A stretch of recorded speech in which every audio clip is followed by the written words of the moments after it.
script for Vicodin. Think there's many doctors out there that are going to give you that recommendation for Vicodin under those circumstances? Rush Limbaugh's doctor. Well, I'm sure he got paid quite a bit too. That was OxyContin. You know, the same thing here. You know, a doctor that is going to give you a recommendation for cannabis without reviewing medical records, without conducting their own examination, other than to examine your wallet to see if you got 150 bucks in it that they can take out for you, that's going to hurt you, because if you ever wind up in court and the DA ever subpoenas that doctor to come, and if the DA drops a subpoena on that doctor, they have to come. And the DA puts that doctor on the stand and starts examining them, you know, and starts asking questions. Well, you know, doctor, what did the MRI show? I didn't do an MRI. Oh, well, how about x-rays? What did the x-ray show? I didn't do that. Good DA can make that doctor look so foolish. You didn't do anything, doc, except make a deposit in your bank account. So, you know, if you can get your recommendation from your own doctor, do it that way. And I know people tell me, my doctor's scared they won't do it. You got to educate your doctor. Most of you probably know more about medical cannabis than your physician does. Also, if you have your own doctor. If you have a doctor, that's right. That's It's a expensive. class issue. But, you know, do a little research. Go online, go to Cliff Shaver's drug library, go to Lester Grinspoon's site, you know, look at all the California sites. Get a little bit of documentation. Get a little bit of research about the use of cannabis for your condition. Print it out and bring it to your own doctor and go, hey, I found this. Why don't you read it? Let's talk about it the next time I come in. If you go to a cannabis physician, a cannabis specialist, bring copies of your medical records with you. Not only bring them with you, but ask the doctor, please put this in my file.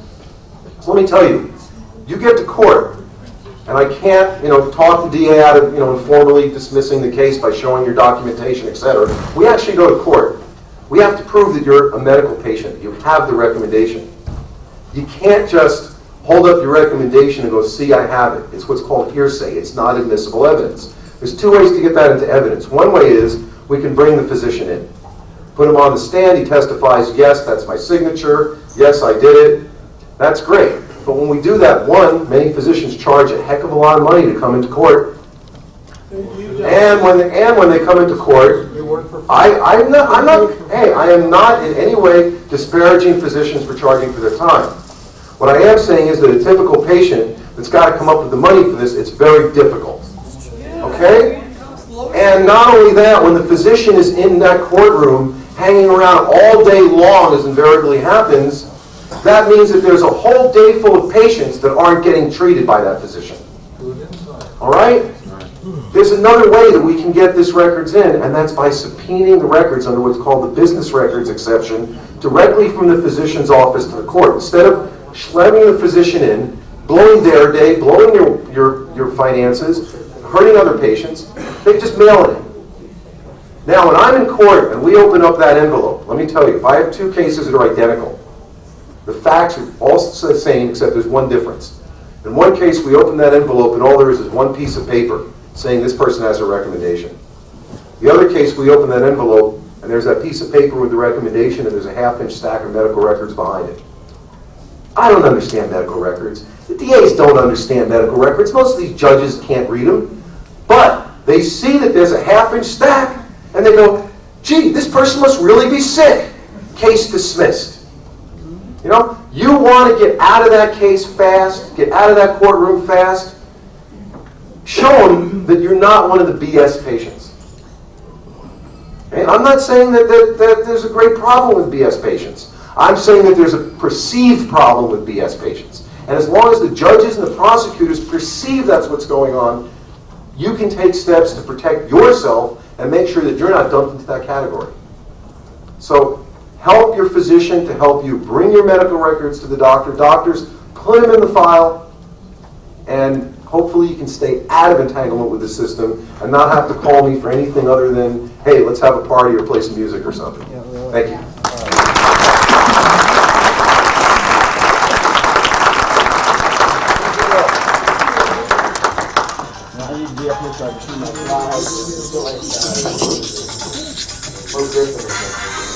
All right.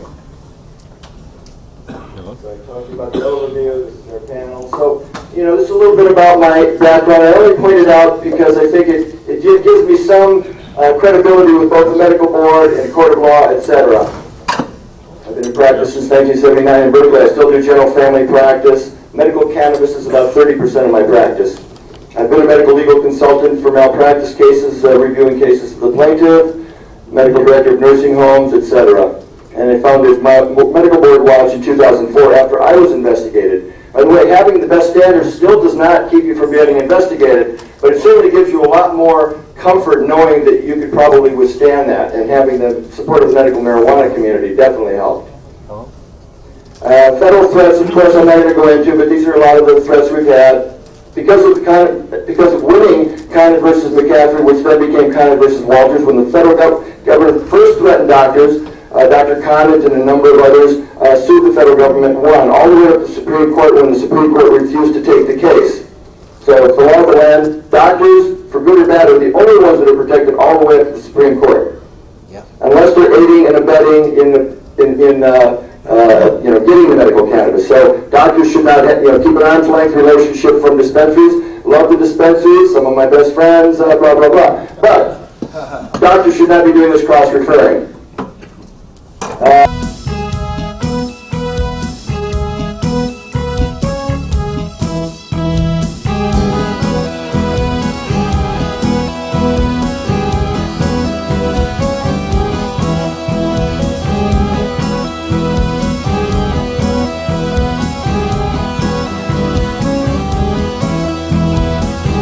We so happy we alive, we together can survive. Stop the bullshit, stop the lies, and now's the time to legalize.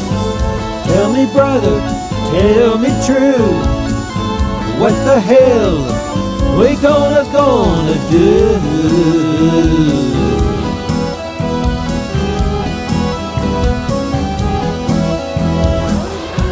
Remember the days we saw purple haze, 1 and 1 is 3. Hey, hey, baby, what you do to me? We so happy, we alive, we together can survive. Mother Nature, heaven sent, don't belong to government. Hey there sister, what's the plan? Do you really understand?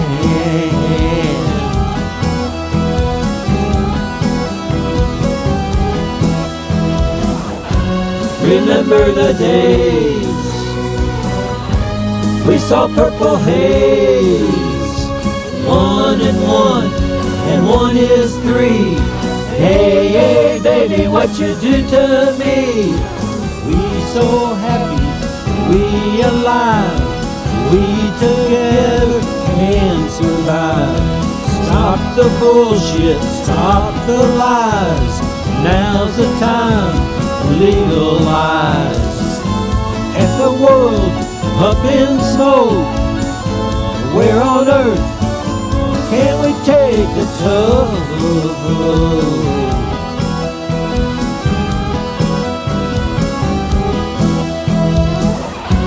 Remember the days we saw purple haze, 1 and 1 is 3. Hey, hey, baby, what you do to me? Human nature, full and free, modifies reality. Open up, inner flower, peace and love, inner power. Open up, inner flower, peace and love, inner power.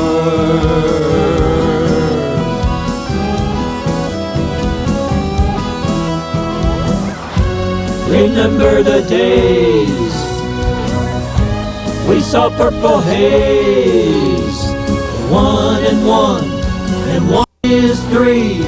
Hey, hey, baby, what you do to